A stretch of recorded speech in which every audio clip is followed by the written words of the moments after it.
History of a Secret is a poignant autobiographical documentary by Mariana Otero. Otero dissects her family's long-kept secret in a simple yet effective manner. Through her use of an unassuming style, Otero creates a painfully honest and haunting depiction of the true story behind her mother's death.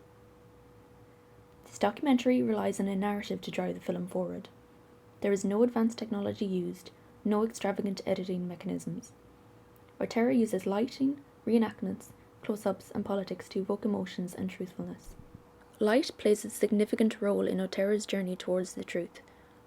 The opening sequence is bleak and dreary, alerting the audience to the fact that this is not going to be a joyful story. There are shots from her childhood summer home, all of which are dark and mysterious, suggesting that something is hidden. When Otero meets with her uncle to try and uncover the truth, the scene is shrouded in darkness. And when he says he will never tell her the truth behind her mother's death, the screen fades to black. Je n'ai pas envie de dire. Je ne te le dirai jamais. Jamais. The audience is led to believe that Otero will never discover the truth behind her mother's death. But then there is light. Her father, Antonio, reveals how a botched abortion led to Otero and her sister growing up without their mother. The truth has been exposed, and shots of blinding, bright white hospital scenes are used to convey this. Otero has emerged from her dark past into a new and truthful reality. Darkness returns briefly when a family friend discusses Clotilde's funeral, to underline the sadness and grief that the family had experienced. However, once Otero is reunited with her father and sister at her mother's art exhibition, light is restored. The family is free from the secret they held onto for decades. As her mother was an artist, it seems fitting that her paintings are used by Otero to illustrate the type of person her mother Clotilde was. The paintings are used to create a portrait of her mother, a woman she never truly knew. They are the only things Otero and her family have left of her. A crucial part of Clotilde's painting technique was her use of models, many of whom were her close friends and family members. Otero uses loose staged reenactments of these modelling sessions to trigger memories and emotions. By revisiting her former family home, the past is brought into the present and aids Otero's investigation into the truth.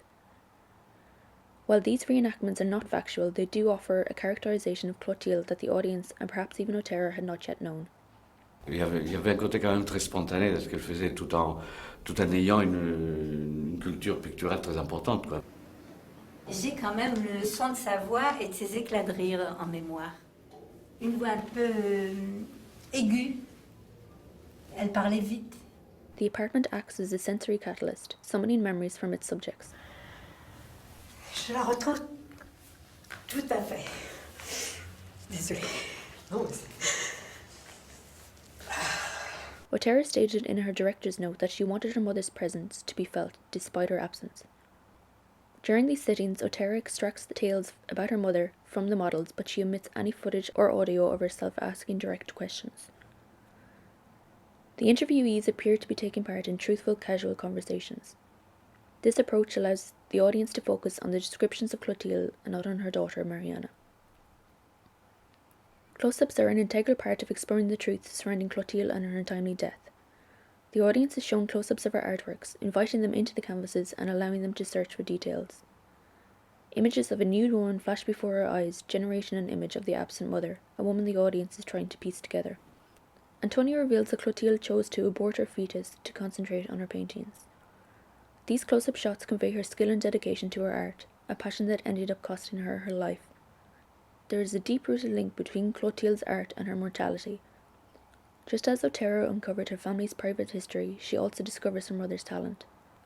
Thus, the camera remains still on the paintings, urging the audience to absorb the images on screen and use them to create a mental vision of who Clotilde was as an artist and a woman. Throughout the history of film, close-up shots have been used to convey the intense emotions felt by characters and social actors. They are a technique that forces the spectators to enter the person's personal space and feel the same sentiments that the on-screen personas are portraying. Otero uses this type of shot when she is filming her father, Antonio, talking about his wife's death and the grief he still experiences.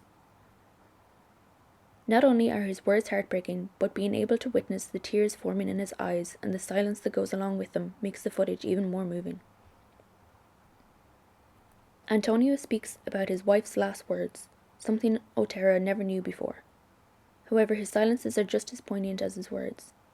During these moments of quietness, the audience is given a window into this man's struggle with the illegality and pain that is associated with Clotilde's death. The close-up shot reinforces the emotion behind the silence and the truth within his story. Otera emphasizes the truth represented in this documentary when she introduces the social and political connection between her mother's death and the abortion laws of 1960s France. To Otera's surprise, Clotilde was one of many women who died from a failed abortion. Her meeting with a doctor, who discusses the shame that was linked with such a death, reveals why Otera's family had to maintain their secret for so long. They were victims of an unreasonable law, burdened by the related guilt for far too long and forced to lie to Otera and her sister. Otera notes that this documentary was not just a means to uncover a family secret. She had hoped that it would facilitate the discussion of this tragic moment in French history. Mariana Otera's unveiling of her mother's true cause of death creates a powerful and thought-provoking film that remains with the audience long after they have finished watching it. Her use of light, reenactments, close-ups and political comments generate a deeply honest film that commemorates the work and life of her mother, Clotilde.